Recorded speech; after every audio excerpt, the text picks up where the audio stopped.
जय हिंद मेरे प्यारे साथियों। तो आइए आज हम लोग पढ़ते हैं बिहार एसएससी सीजीएल का सेट नंबर 2। तो बने रहिए इस वीडियो के अंत तक और पूरा वीडियो को देखेंगे। इसके पहले भी बिहार एसएससी सीजीएल के स्पेशल वीडियो बनाया गया जो 75 क्वेश्चन का जो क्वेश्चन है जीके जीएस और करंट अफेयर्स का दिया गया है। तो आप उस वीडियो को जाके देख सकते हैं। तो प्रश्न को स्टार्ट करते हैं।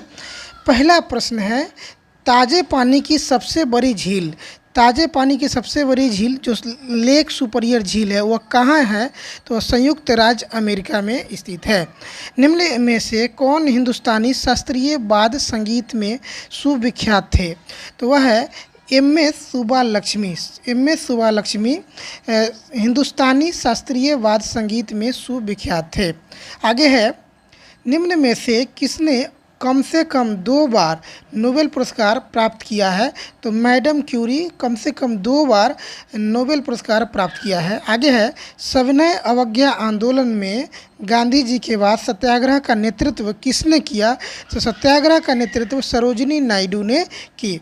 आगे है, भारतीय रंगमंच में यवनिका यानी पर्दा का शुभारंभ किसने किया? तो यह यूनानियों ने किया था। 57वां ज्ञानपीठ पुरस्कार 2022 निम्नलिखित में से किसे प्रदान किया गया है? तो यह प्रदान किया गया है दामोदर मावजो को प्रदान किया गया है। भारतीय संविधान में संसद के दोनों सदनों की संयुक्त बैठक का प्रावधान किस संविधान से लिया गया है? तो यह अमेरिका के संविधान से लिया गया या ये प्रेरित है। नेक्स्ट है, भारत में उगाई जाने वाली अधिकतर कॉफ़ी किस किस्म की है? तो भारत में उगाई जाने वाली जो अधिकतर कॉफ़ी है अरेबिका किस्म की है। किस योजना के अंतर्गत सरकार ने वह कृषि नीति अपनाई जिसने हरित क्रांति को जन्म दिया? तो वह है तृतीय पंचवर्षीय योजना के तहत वह नीति बनाई थी, कृषि नीति, जिसमें हरित क्रांति का जन्म हुआ। नेक्स्ट है, अवमूल्यन का प्रमुख लक्ष्य क्या है? अवमूल्यन, तो अवमूल्यन का जो प्रमुख लक्ष्य है वह निर्यात को बढ़ावा देना है।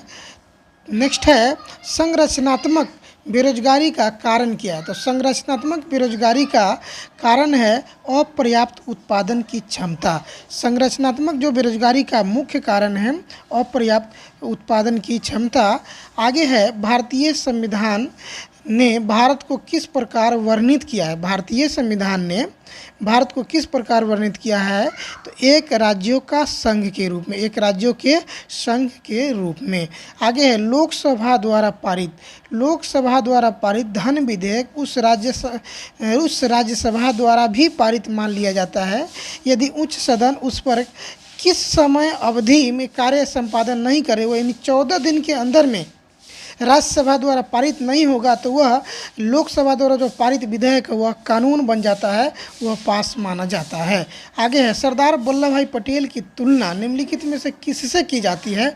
तो सरदार वल्लभ भाई पटेल की जो तुलना है वह बिस्मार्क से की जाती है। आगे है, नेताजी इंडियाज इंडिपेंडेंस एवं ब्रिटिश आर्काइव्स पुस्तक के लेखक कौन है? तो डॉक्टर कल्याण कुमार डे है नेताजी इंडियाज इंडिपेंडेंस एवं ब्रिटिश आर्काइव्स पुस्तक के लेखक। नेक्स्ट है, किसी वस्तु का पूंजी तथा उत्पादन का अनुपात किसका माप है? यानी वस्तु के पूंजी तथा उत्पादन का जो अनुपात है वह किसका माप है? तो वह है उत्पादन के प्रति इकाई में निविष्ट पूंजी की राशि। उत्पादन के प्रति इकाई में निविष्ट पूंजी की राशि है। आगे है, मौलिक अधिकारों को लागू करने के लिए रीट जारी की जाती है, यानी मौलिक अधिकार को लागू करने के लिए रीट जारी किया जाता है तो उच्चतम न्यायालय के द्वारा रीट जारी किया जाता है। भारतीय अक्षय ऊर्जा दिवस या नवीकरणीय ऊर्जा दिवस प्रत्येक वर्ष किस तिथि को मनाया जाता है? तो वह है 20 अगस्त को मनाया जाता है। आगे है, गांधी इन चंपारण पुस्तक के लेखक कौन है? गांधी इन चंपारण पुस्तक के लेखक है दीनानाथ गोपाल तेंदुलकर। गांधी इन चंपारण पुस्तक के लेखक दीनानाथ गोपाल तेंदुलकर हैं। आगे देखेंगे, निम्नलिखित में से किस देश में तकला-माकन मरुस्थल है, यानी चीन में तकला-माकन मरुस्थल है। मानचित्र बनाने के विज्ञान को क्या कहते हैं? यानी मानचित्र बनाने के विज्ञान को कार्टोग्राफी कहते हैं। मानचित्र बनाने के विज्ञान को कार्टोग्राफी कहते हैं। आगे देखेंगे मुद्रा स्फीति के अंतर्गत क्या होता है? यानी मुद्रा स्फीति होता है तो क्या होता है? यानी मुद्रा का जो मूल्य है वह घट जाता है। मुद्रा का जो मूल्य है वह घट जाता है। इस प्रश्न का आंसर ए हो जाता है। IMF पूंजी किसके योगदान से बनती है? IMF जो पूंजी है वह सदस्य राष्ट्र के योगदान से बनती है। राष्ट्रीय कृषि अनुसंधान प्रबंधन एकेडमी यानी राष्ट्रीय कृषि अनुसंधान प्रबंधन अकादमी कहाँ स्थित है? तो वह है हैदराबाद में स्थित है। आगे है भारत में निम्नलिखित में से किस प्रकार की बिजली का उत्पादन सर्वाधिक है? भारत में निम्नलिखित में से किस प्रकार की बिजली का उत्पादन सबसे ज़्यादा होता है? तो यानी तापीय बिजली का उत्पादन सबसे ज़्यादा होता है। आगे है जब स्वतंत्रता की माउंटबेटन योजना स्वीकार की गई, यानी जब स्वतंत्रता की माउंटबेटन योजना स्वीकार की गई उस समय यानी भारतीय राष्ट्रीय कांग्रेस का अध्यक्ष कौन था? तो आचार्य JV कृपलानी थे।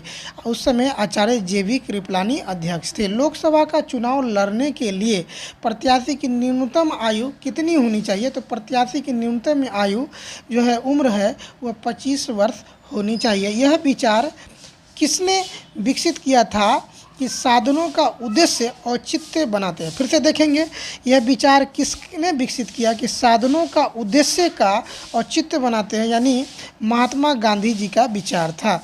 आगे है किसने कहा था कि स्वाद का वास्तविक स्थान जिह्वा नहीं है? किसने कहा था स्वाद का वास्तविक स्थान जिह्वा नहीं है? तो महात्मा गांधी ने ये बात कहा था। आगे है भारतीय संविधान के उद्देशिका में परिवर्तन किस संशोधन अधिनियम द्वारा किया गया है? यानी 42वां संविधान संशोधन 1976 ईस्वी के द्वारा किया गया है। संसद के किसी भी सदन के 2 सत्र के बीच अंतराल किसमें अधिक नहीं होना चाहिए? यानी 6 महीने के बीच का अंतराल नहीं से अधिक नहीं होना चाहिए। एलोरा गुफाएं में जो शैलकृत मंदिर है, एलोरा गुफाएं में जो शैलकृत मंदिर है वह किस किस का है? तो हिंदू, बौद्ध और जैन, बौद्ध, जैन और हिंदू का है एलोरा की गुफा में जो शैलकृत है। सो नेक्स्ट है अकबर के दरबार में प्रसिद्ध संगीतकार तानसेन का बचपन का नाम यानी मूल नाम क्या है? तो रामतनु पांडे, यानी तानसेन का जो मूल नाम है रामतनु पांडे है। किस अधिनियम की महत्वपूर्ण विशेषता प्रांतीय स्वायत्तता थी? किस अधिनियम की महत्वपूर्ण विशेषता प्रांतीय स्वायत्तता यानी 1935 के अधिनियम की जो थी वह प्रांतीय स्वायत्तता थी। आगे है महाबलीपुरम के 7 पैगोडा किसके द्वारा संरक्षित कला के साक्षी है? महाबलीपुरम के 7 पैगोडा किसके द्वारा संरक्षित कला के साक्षी है? यानी पल्लव के संरक्षित कला के साक्षी। 1857 के विद्रोह के दौरान भारत का गवर्नर जनरल कौन था? तो लॉर्ड कैनिंग गवर्नर जनरल था। सिपाही विद्रोह के समय जो गवर्नर जनरल था लॉर्ड कैनिंग था। आगे है महात्मा बुद्ध किस वंश से संबंधित है? तो महात्मा बुद्ध जो थे वह शाक्य वंश से संबंधित है। महात्मा बुद्ध शाक्य वंश से संबंधित थे। आगे है निम्नलिखित में से किसको सूर्य की ऊर्ध्वाधर किरणें कभी भी नहीं मिलेगी? यानी श्रीनगर को सूर्य की ऊर्ध्वाधर किरणें कभी भी नहीं मिलेगी। आगे है भारत की जनसंख्या में ऋणात्मक वृद्धि दर किस दशक में दर्ज किया गया है? तो 1911 से 1921 की जनसंख्या में ऋणात्मक वृद्धि दर्ज किया गया था। आगे है निम्नलिखित में से कौन सा संसाधन अजैव नवीकरणीय संसाधन है? कौन सा संसाधन अजैव नवीकरणीय संसाधन है? यानी जल जो है अजैव नवीकरणीय संसाधन है। पानीपत में निम्नलिखित में से कौन सा नगर राष्ट्रीय राजधानी क्षेत्र में नहीं आता है? तो राष्ट्रीय राजधानी क्षेत्र में नहीं आता है यानी मथुरा जो है राष्ट्रीय राजधानी क्षेत्र में नहीं आता है। भारत की किस नदी को वृद्ध गंगा कहा जाता है? यानी भारत की गोदावरी नदी को वृद्ध गंगा के नाम से जाना जाता है। तंजानिया की राजधानी क्या है? तंजानिया की राजधानी जो है डोडोमा है। तंजानिया की राजधानी दोस्तों डोडोमा है। आगे है, अंडमान द्वीप समूह और निकोबार द्वीप समूह निम्नलिखित में से किसके द्वारा एक दूसरे से अलग किए जाते हैं? तो 10 डिग्री चैनल के द्वारा अंडमान निकोबार द्वीप समूह अलग किए जाते हैं। कंप्यूटर के लिए आईसी चिप आमतौर पर बनाए जाते हैं, यानी सिलिकॉन के बनाए जाते हैं। आगे है, आतंकवाद से पीड़ित अंतर्राष्ट्रीय दिवस हर साल किस तिथि को मनाया जाता है? यानी 20 अगस्त को मनाया जाता है। आतंकवाद से पीड़ित अंतर्राष्ट्रीय दिवस हर साल 20 अगस्त को मनाया जाता है। आगे है, मार्च 2022 में जमशेदपुर में आयोजित सैफ अंडर 18 महिला फुटबॉल चैंपियनशिप किसने जीता? तो वह भारत ने जीता। मार्च 2022 में किसे एबेल पुरस्कार 2022 किसे दिए जाने की घोषणा किया गया है? तो यह है डेनिस पार्नेल सुलीवन को घोषणा किया गया है। नेक्स्ट है, पंचायती राज सम्मिलित किया गया, यानी पंचायती जो राज है सम्मिलित किया गया है, तो वह राज्य सूची में सम्मिलित किया गया। पंचायती राज जो है राज्य सूची में सम्मिलित किया गया है। बिहार सरकार ने किसके जन्म दिवस को शिक्षा दिवस के रूप में मनाने का निर्णय लिया है? तो मौलाना अबुल कलाम आज़ाद साहब के जन्म दिवस को शिक्षा दिवस के रूप में यानी 11 नवंबर को मनाने का निर्णय लिया गया है। पृथ्वी के वायुमंडल की कौन सी परत रेडियो तरंगों को पृथ्वी के पृष्ठ पर परावर्तित करता है? तो आयन मंडल, यानी आयन मंडल पृथ्वी की वायुमंडल को रेडियो तरंगों को पृथ्वी पर परावर्तित करता है। निम्नलिखित में से कौन सा युग्म सुमेलित नहीं है? तो ये पीवीसी जो है थर्मोसेटिंग, यानी ये नहीं होगा। पीवीसी जो है थर्मोप्लास्टिक होता है। पीवीसी क्या होता है? वो थर्मोप्लास्टिक। तो इस प्रश्न का आंसर बी हो जाता है। पेट्रोल से लगी आग को बुझाने में जल प्रभाव नहीं होता है, क्योंकि पेट्रोल से जो आग लगता है बुझाने में जल प्रभावी नहीं होता है। इसका कारण है जल और पेट्रोल एक दूसरे में अमिश्रणीय है और पेट्रोल ऊपरी परत पर बनाता है, अतः जलते रहता है। पेट्रोल जलते रहता है। गैस के गुब्बारे में हाइड्रोजन की जगह हीलियम गैस का प्रयोग किया जाता है, क्योंकि वह अदाह्य होता है।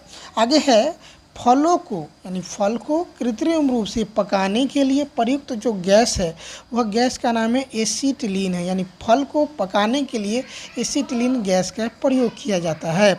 आगे है, माणिक्य यानी रूबी और नीलम किसके ऑक्साइड है? यानी ये एल्युमिनियम के ऑक्साइड है। एल्युमिनियम के ऑक्साइड माणिक्य और रूबी और नीलम है। एक फोटो सेल में प्रकाश ऊर्जा को परिवर्तित किया जाता है विद्युत ऊर्जा में। एक फोटो सेल को प्रकाश ऊर्जा को परिवर्तित किया जाता है तो विद्युत ऊर्जा में। उसके बाद है, युष्टो की नलिका मानव शरीर के किस भाग में स्थित है? युष्टो की नलिका जो है वह कान में स्थित है, कान के भाग में स्थित है। मनुष्य की आँख, यदि मनुष्य की एक ही आँख होती तो क्या होता? अगर मनुष्य की एक ही आँख होगा तो क्या होगा? तो कम देखता, दृश्य कम देख पाता, त्रिविमीय प्रतिबिंब दिखाई नहीं देता। तो इस प्रश्न का आंसर हो जाता है बी एवं सी दोनों। रुधिर स्कंदन में मदद करने वाला जो विटामिन है तो वह है विटामिन के। रुधिर के स्कंदन में मदद करने वाला विटामिन है विटामिन के है। आगे है, निम्नलिखित में से कौन सही मेल है? तो सही मेल जो है हाइपोटेंशन यानी दिल का दौरा पड़ता है। हाइपोटेंशन में दिल का दौरा पड़ता है, यह सही मेल है। तो नेक्स्ट है, अनियततापी प्राणियों के लिए निम्नलिखित में से कौन सा सही है? अनियततापी प्राणियों के लिए यानी उनके शरीर का जो तापमान वायुमंडल के अनुसार बदलते रहता है। जो शरीर का तापमान जो है वायुमंडल के अनुसार बदलते रहता है। तो इस प्रश्न का आंसर बी हो जाता है। आगे देखेंगे, एड्स वायरस अनुवांशिक पदार्थ है, यानी एड्स वायरस जो है एक सूची आरएनए वाला है। एक एड्स वायरस जो अनुवांशिक पदार्थ है एक सूची आरएनए है। रडार के आविष्कारक कौन थे? तो रडार के जो आविष्कारक हैं, रडार के आविष्कारक एच टेलर एवं लियो सी यंग, एच टेलर एवं लियो सिंह यंग है रडार के आविष्कारक। आगे देखेंगे खाने का सोडा का रासायनिक नाम क्या है? खाने का जो सोडा है वह सोडियम बाइकार्बोनेट है। खाने का जो सोडा का रासायनिक नाम है सोडियम बाइकार्बोनेट। परमाणु पाइल का प्रयोग कहाँ होता है? यानी परमाणु पाइल का जो प्रयोग होता है वह कहाँ होता है? तो ताप नाभिकीय संलयन के प्रचालन में। परमाणु पाइल का प्रयोग ताप नाभिकीय संलयन के प्रचालन में होता है। आगे देखेंगे सामान्य प्रयोग में आने वाला मसाला, यानी सामान्य प्रयोग में आने वाला मसाला लौंग कहाँ से प्राप्त होता है? तो लौंग जो है फूल की कली से प्राप्त होता है। आगे देखेंगे जो पदार्थ जल के संपर्क में आने पर तत्काल कोलाइडी विलयन बना लेता है वह क्या कहलाता है? तो जलरागी कोलाइडी कहलाता है। जो पदार्थ जल में के संपर्क में आने पर तत्काल कोलाइडी विलयन बना लेता है उसे जलरागी कोलाइड कहते हैं। आगे देखेंगे गामा किरण क्या होती है? यानी गामा किरण क्या होती है? तो यह रेडियो पदार्थों द्वारा उत्सर्जित ऊर्जा युक्त किरण होती है। यानी रेडियो पदार्थों द्वारा उत्सर्जित ऊर्जा युक्त किरण होती है गामा किरण। आगे देखेंगे एक अणु ग्लूकोज के पूर्ण ऑक्सीकरण से क्या प्राप्त होते हैं? यानी 36 अणु एटीपी बदलते हैं। एक अणु ग्लूकोज के पूर्ण ऑक्सीकरण से 36 अणु एटीपी प्राप्त होते हैं। समुद्री खरपतवार, यानी समुद्री खरपतवार किसका महत्वपूर्ण स्रोत है? तो वह है आयोडीन का महत्वपूर्ण स्रोत है। सामान्यतः 1 से लेकर के 3 वर्ष के शिशुओं में प्रोटीन की कमी से कौन सा रोग होता है? तो क्वाशियोरकर रोग होता है। 1 से 3 वर्ष के बच्चों में प्रोटीन की कमी से क्वाशियोरकर रोग होता है। आगे देखेंगे जड़ों द्वारा अवशोषित जल शीर्ष तक पहुंचता है। यानी जड़ों द्वारा अवशोषित जल शीर्ष तक पहुंचता है तो दारू द्वारा पहुंचता है। आगे देखेंगे कोशिकाओं के अध्ययन से संबंध जैविक की शाखा को क्या कहते हैं? यानी कोशिकाओं के अध्ययन को कहते हैं साइटोलॉजी। कोशिका के अध्ययन को साइटोलॉजी कहते हैं। तो आई होप कि ये वीडियो अच्छा लगा हो तो वीडियो को लाइक शेयर एंड सब्सक्राइब करेंगे, ज़्यादा से ज़्यादा वीडियो को शेयर करेंगे। जय हिंद दोस्तों।